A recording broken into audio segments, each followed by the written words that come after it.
How we doing today, folks? Welcome to another episode of the You're Still Here podcast. I am your host, Mark Summers.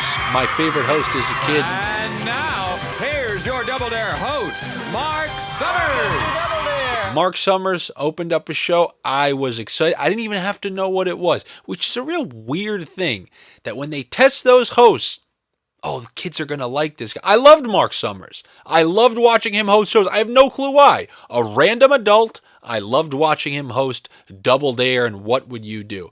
Meaningless game shows where a kid gets in a mini roller coaster and goes through a pie and gets whipped cream all over his face.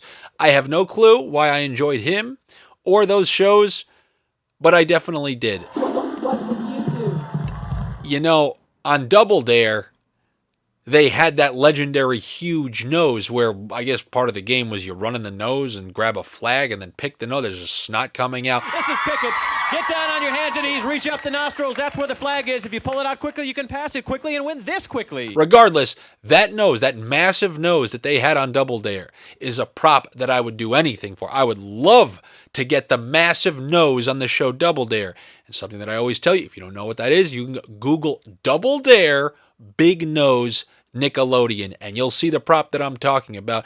And how do I even get something like that? You think I'm going to let Etsy scam me again? I already told you how they scam me with the aggro crag. So I need to somehow reach out to Nickelodeon. Has anyone ever done that? Has anyone ever tried going through the proper channels to reach out to a network to make an offer on something that they clearly have no use for anymore? You know that Double Dare nose is sitting in a factory or a warehouse somewhere. It's just sitting there, taking up space. Why can I not offer some money for the original big nose on Double Dare? Because you guys know, especially if you're here from the NHL picks and you're here from those sports betting videos, what do I call my picks? I call them sniffs. Oh, I sniffed this team. I sniffed the Rangers tonight. I sniffed the Devils tomorrow night. I call them sniffs. I mentioned how I have that statue, the Perpetual Noses statue that I purchased.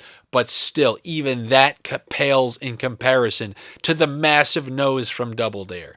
And maybe when I have some time, some extra time on my hands after the NHL playoffs, I will actually write to Nickelodeon. I'll figure out the proper channels to make an offer for the big nose from Double Dare. But then again, if I'm doing that, how do I not offer them for a piece of the aggro crag? How do I not offer them for the actual original aggro crag? See, this is not going to work because if word ever got out that I successfully was able to acquire a piece of the aggro crag simply by inquiring to Disney headquarters, how does this work? How am I going to do this? However, if that worked, it's going to set off a whole series of alarms. You know there's a whole bunch of other shows. I already talked to you that WTF podcast? They have the scam aggro crag on their desk. Imagine if the real one was available. You think someone like Pat McAfee wouldn't have a real piece of the aggro crag? In fact, I remember actually seeing an article which linked to an auction that was over. Some guy, some person out there, a kid who actually went on Global Guts as a kid, and that's the name of the show, he won a piece of the aggro crag and then ended up selling it on eBay in like 2011.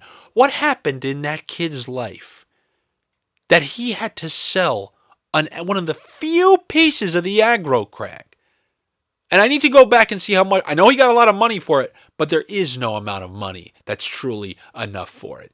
This is like Josh Gordon selling his Patriots Super Bowl ring. What happened in this kid's life? Did he think he was going to take off and have this illustrious career? He's like, well, I mean, I'm 12 and I already won a piece of the aggro crag. I'm going to be a star. I remember seeing something that said AJ from the Backstreet Boys was actually on an episode of Global Guts. AJ Mean McLean! There's no way those are regular kids. If AJ from the Backstreet Boys is on there, you want to know who that is on that show? It's all the people who didn't make the Mickey Mouse Club, but since they already had their records on file, they tried out, they had the consent form signed by the parents, they had their information right there. Hey, listen, Justin, yeah, we're going to use you, Mickey Mouse Club.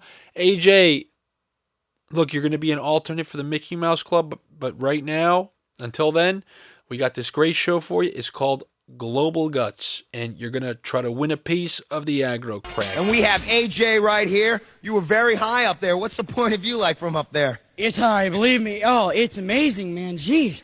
It's just bounce up. Oh, it's so confusing. When you get up there, you don't know where you are when you come down. But AJ did not win a piece of the aggro crag because he didn't have it in him. You had to be truly talented to win that piece of the aggro crag. And what I would do for a piece of that and the massive nose from Double Dare. We'll be back with more Double Dare right after this. What am I talking about? How did we get into this? How is this the opening the opening topic on this episode of the podcast? Well, as I've said many times in the past, this is a potpourri podcast. It's a little bit of everything. You can get stories, you can get some current events, but it's not really a current events podcast. This is the kind of podcast, and I pride myself on this, you can go listen to a January podcast from last year. It's not about what's going on at the time. These are random stories and random theories and random scams that I've accumulated for years and years and years and years. What you're getting on this channel, on this podcast, is really a day-to-day walking through the maze, or rather a haunted house, otherwise known as my mind. And it never stops. It goes 24/7, 365. But what about when you sleep? No, even when I sleep. Yes, even when I sleep. And I have been confirmed this by people who have been unfortunate enough to sleep next to me. I'm quiet. I'm not snoring. I'm not doing. However, you can tell my mind's working in there. I've been told I'm like, oh, don't scam me. No, scam. No, I'm never really right. It's always working. People say they don't remember their dreams. I have 15 dreams a night. I remember them all. There's no true relaxing over here.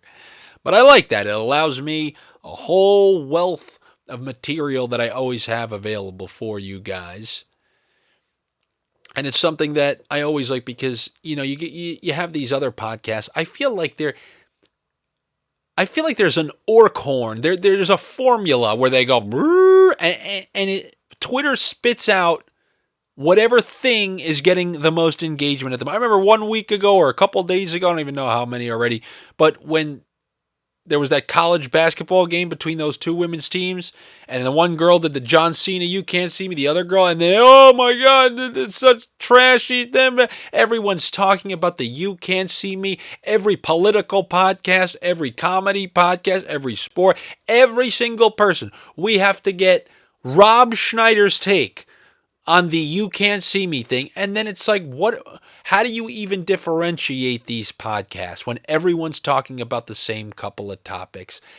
And I think that's what the best part about this one is the sheer randomness. Like today I'll be talking about a random, spring, we'll get into that in a second. Spring, Easter, there are things to talk about, and I do have a couple of stories, but we already started veering way off the path. And one of the current events that I don't talk about here, but I guess I'm going to talk about because this is the thing that now people are talking about. I'll just mention it quickly because, I've built a career, and by built a career, I mean I've done absolutely nothing off the backs of talking about how ridiculous influencers are, influencer culture, the fake it till you make it, show my life is great, blah. It's well known now. It's well documented. It's all mostly scams. But I saw, there have been a couple instances now where influencers have found themselves in hot water. In fact, they've even tried pulling stunts for clicks. But one of the most recent ones, apparently a quote-unquote influencer, whatever that even means now, has been captured by the Taliban because I guess one of his latest influences was going into Afghanistan and trying to shuffle through Taliban-ridden territory and have a couple of cool videos. Oh, isn't that so cool? Now, I'm not going to root for anything bad to happen to this guy. All I'm trying to say is that guy wasn't enjoying Afghanistan after that camera was turned off. These people who, I love traveling. I love, the culture of North Korea. We just don't understand. Wow, this is incredible. When the camera turns off and you're done faking like you love being at an Afghanistan coffee shop, You go, oh my God, there's not a good air conditioner around for 35 miles. I got to sleep in this tent in this heat? All right, so we just got into our hotel and Apparently, I still don't know how this light works. Hold on, is this even turn on? Oh my God, this is miserable. And I'm not going to put a blanket statement on travelers, but I think that whole, oh no, I just want to travel.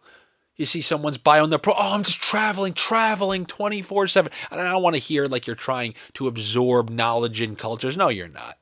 No, you're not. I've seen your online dating profile. You're not some eclectic, cultured individual. You want an ass shot in Bali, and that's exactly the extent of your desire to travel. All right, you want to be like the wife on Secession. Yeah, that's you. Yeah, you want to have that wedding where you don't love your husband, but you're out there on that boat. What am I talking about? That is one of the few last good shows left, along with The Last of Us was a decent show that just happened. There are a couple ones here and there. You got a couple ones here and there, but in no way, shape, or form are we even close to the levels that we used to be at. And I can confirm this for the 945th time, because once again, I suggested a movie to my brother. I watched a movie with my younger brother and another one of his friends, and they're classic Gen Z, and they never even heard of the movie. And I suggested watching Don't Be a Menace in South Central, and I was with them. And we popped it on. And I got news for you. I'm not one of those watchers where I suggest something, and then I put it on, and then I pressure them to laugh because I suggested it. So, you know those people, like they'll tell you, oh my, you're gonna love crepes at this place. It's the best crepe in the world. You're gonna love the crepes that they got here. And then you sit down with them, and they're just watching you. Huh? They're already shaking. They're giving you the answer without even letting you speak. So they ask you, like, is it good? Is it good? As they're already shaking their head. Imagine you just say, oh, no, it's not. They don't even give you the opportunity to say that. So the movie watching version of that, I would never do that to someone. You never spoil a movie moment like, oh, this is the best part. Oh, cool, because now I'm just not going to be taken by surprise by it. I let them watch, and I just wanted to see what they thought because I just needed confirmation. I had a strong feeling that they would enjoy it, but you never really know. You never really know. And they obviously laughed incredibly at so many. I mean, how can you not laugh at hurry up and buy it behind the chips? But still, maybe some of it is due to the shock value because you can absolutely never make something like that now. And I know that's a cliche that, oh, you can never make something, but you can't. So I have to say it. But they were dying laughing. They thoroughly enjoyed it. And it just reinforces something, one of my suggestions that I've given you guys a couple times, but I want to tell you once again, any new listeners, I suggest the Benjamin Button style of movie and music consumption, where we're in the year 22 now. No, we're not. We're in the year 2023 now. Oh, that's pretty funny. So you find the year that like music and movies died. Let's call that 2011. It's like, you know, like when you refer to BC, like, oh yeah, that's the year 90 BC, like before Christ. Well, we're going to do the opposite of that. We're going to do DC, the death of cinema. So 2011 is DC, the death of cinema. Now here in 2023, you watch all the headline movies from 2011, all the ones that were hits then, the summer blockbusters. And now next year, 2024, you know what to do. 2010, you watch all the movies and listen to all the best music, the chart toppers. 2025, you go to 2009, and you keep going backwards. 2010s, 2000s, 90s, 80s, and then you start getting to, you know, not so quality stuff in the 70s, but then by that time, you know, you're close to dead. Because what's happening in that time period, you're slowly working your way back to when you could make anything without any restrictions, and then you're slowly going to work your way back to I Love Lucy, where the restrictions are just as severe as they are now, but just a little bit different. You're going to see some weird stuff in there too. But that's what I suggest. I suggest the Benjamin Button backwards style of enjoying movies and music, because the way things are trending now, there's a reason these TikTok stars, oh, that's, you want to talk about a story everyone's talking about. Dylan, blah, blah, blah. I don't know. I guess she was, or he, I don't know if you expect me to go by all that shit. I don't really give a rat's ass. Whoever it is, Dylan, I'll call the person Dylan. Discovered on TikTok. Why was this person discovered on TikTok? Because Don't Be a Menace was not on television. That's exactly why. And I'm not going to talk about chalk topics here. I have a whole separate podcast for that, but that's a DFS podcast called Look Who's Chalking. But my brother definitely enjoyed that movie. I hadn't watched it in 10 years, and it was 100% enjoyable, and I'm very happy that we got to watch that together. You know, he can learn something from me, like those movies and music. I can suggest some things, maybe some older video games that he would enjoy. Maybe not so much on that front. You know, he's knee deep in the Fortnite. But there are things I can learn from him. Remember, I told you I didn't know a blessed thing about Snapchat. When I went to visit him at school, I got the full introduction, and I'm pretty technologically savvy. You don't have to sit there and say, and this is the, okay, all right, this is Snap Maps. You can see where the people are. People can turn on the location, choose to. Okay, that's a private story. That goes to some blah, blah, blah, blah, blah, blah, blah. One thing that I learned recently is that if you're a guy and you're going on a date with someone and you're starting to see someone, guess what? You're a part of their private story, and you have been since day one. You have been before you ever even saw her once, because your text messages right now are right now. Your text message is sitting on a Snapchat server, and it's being clicked on by a group of people in a private story. Whatever you're doing, whatever that suggestion was, that coffee, oh, do you want to get coffee at so-and-so? They're all critiquing the coffee shop that you suggested in that text. And this is something that I have touched on before, and for what it's worth, at least the Snapchat story, people respond to individually to the person who uploaded the story. So you said that coffee shop text. The girl put it on her story. All her girlfriends see it, but they can only respond to her individually. It's not the Wolf's Den, otherwise known as the iOS group message, because when you're in there, that's like the meme of the swords pointed at the cat's neck. Every single text you send, every last one with any sort of relevance that's being screenshot and put in the group text has to clear the whole panel on the voice. Every text has to have a voice that makes it to Hollywood on American Idol. Everyone has to sign off. If one person doesn't sign off, you're screwed because they run the train on you. Oh, you send in that picture for, you want to go to the Nets game tonight? Oh, that's great, right? You got tickets to a professional sporting event. They're going to love it, right? No, they're going to say, oh my God, he's making you go to Brooklyn? No Knicks game, no Madison Square Garden. Oh yeah, and don't you dare if you're in L.A. Don't you dare bring them to that Clippers game. I mean, you should be able to if things were done properly. I don't know. There's a term called hoflation that I've learned about. Hoflation is a term which describes the increase in price men have to pay for lower value women. This is reflected through higher prices in terms of having to spend more money on women, having to have a certain personality, physique, etc. Women have lost all their value as they have sex with everyone, can't cook, and don't know how to be good wives. I'm not going to say that I agree, but I'm not going to say the opposite of that either. But these Snapchat group tech, all this is all going, everything about, and what's not fair about this is guys don't do that. Guys haven't brought up something that they texted to a girl to anyone because their friends will rip them to no end. This isn't a supportive environment on this side of the aisle. If you were to ever send something, oh, you're finished. You're finished. It's just, everything is just admitting weakness. Yes, so you have an unfair advantage where we don't end up doing it to you. But you know what? You want to secretly record me, secretly film me? Then don't be upset if I do that during a time that you don't like. Hey. Just in case this is whatever for legal purposes, I would never do such a thing. This is a comedy podcast, and it is listed as such, and it's checked off as explicit material, and everything said on this podcast is not necessarily the views of Andy and or anyone he is affiliated with. Blah, blah, blah, blah, blah, blah, blah.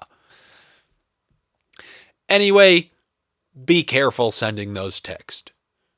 I've talked about living your life, playing prevent screenshot defense. Every text you send out there has to be a prevent. I cannot get screwed with this text. It's almost like every single text you send, the FBI's watching.